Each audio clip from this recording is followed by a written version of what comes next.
In the valley of Huascaran, there is one season and a half. I get up in the morning and breathe heavily. Often the air is damp. The town sits in the heart of a valley. The mountains, like giant animals, keep watch over us on all sides. We are constantly besieged by migrating clouds. They move unbothered, leaving behind torrential downpours. I have become accustomed to the sound of rain, which after 2 weeks has become another form of silence. At times the air was so aquatic that fish could have come in through the windows and swim out the doors, floating through the atmosphere in the room.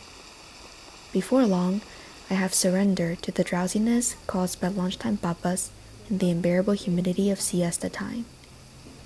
By wakefulness, if the rain persists, one is under the impression that time had splintered and left an eternal fragment with the wetness.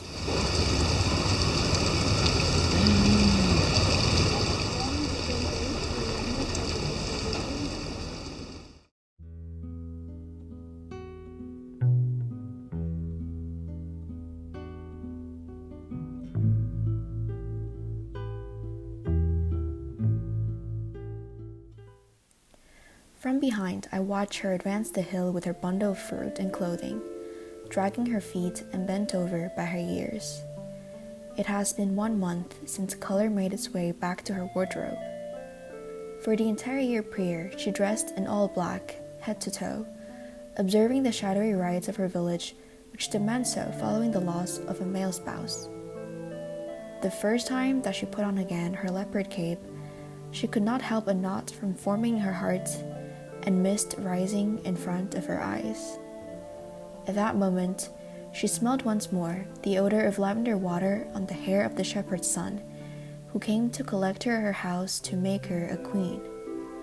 Her heart of compressed dust, which had resisted the most telling blows of daily reality in monochrome, fell apart at the ambush of nostalgia. Upon parting, she urges us, wherever we might be, to always remember that the past is a mirage, that memory has no return, that every spring gone by will never be recovered, and that the most tenacious love was in the end a truth as ephemeral as quicksand.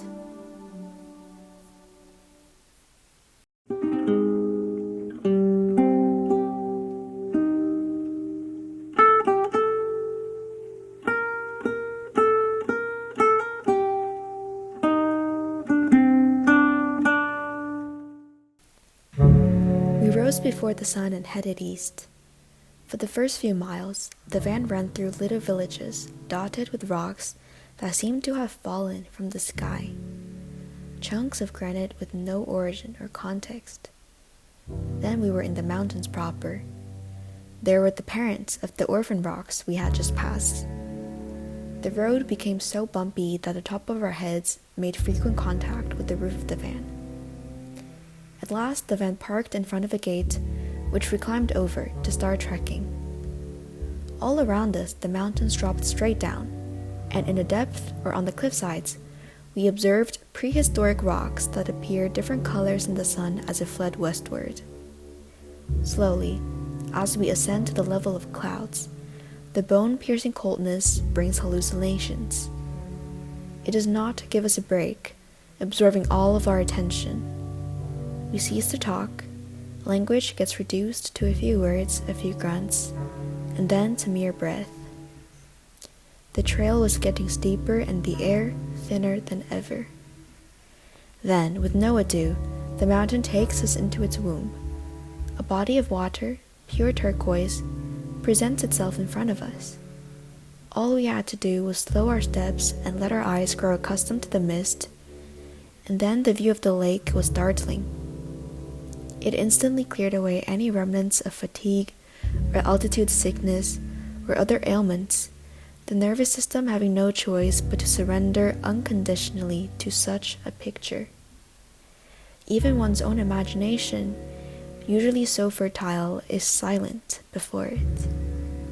Each one of us seemed lost in her own thoughts, or overwhelmed by the landscape, a landscape that seemed insensitive to the passage of time, that would remain untouched until the day we breathe our last.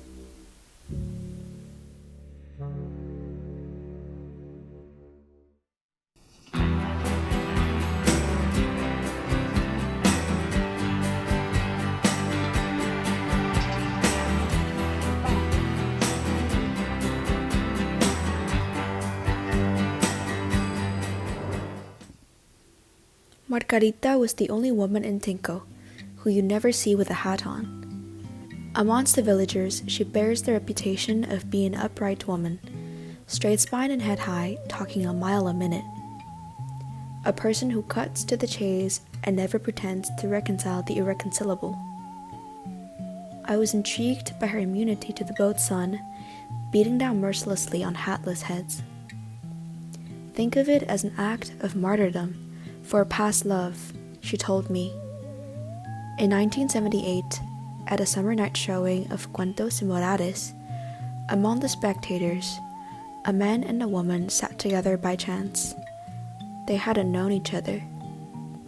The movie was so moving that he started to cry. Margarita can see the gleam of her chance companion's tears in the darkness of the stalls. She'd like to tell him that she too is moved, but she didn't dare. Months later, the two meet again at a wedding.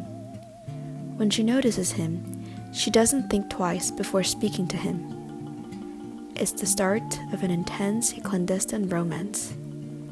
They met in stealth, as the proud hat that she had worn since adolescence had announced to everyone that her lineage dismissed those from the lowlands, and that their love was a transgression to her heritage.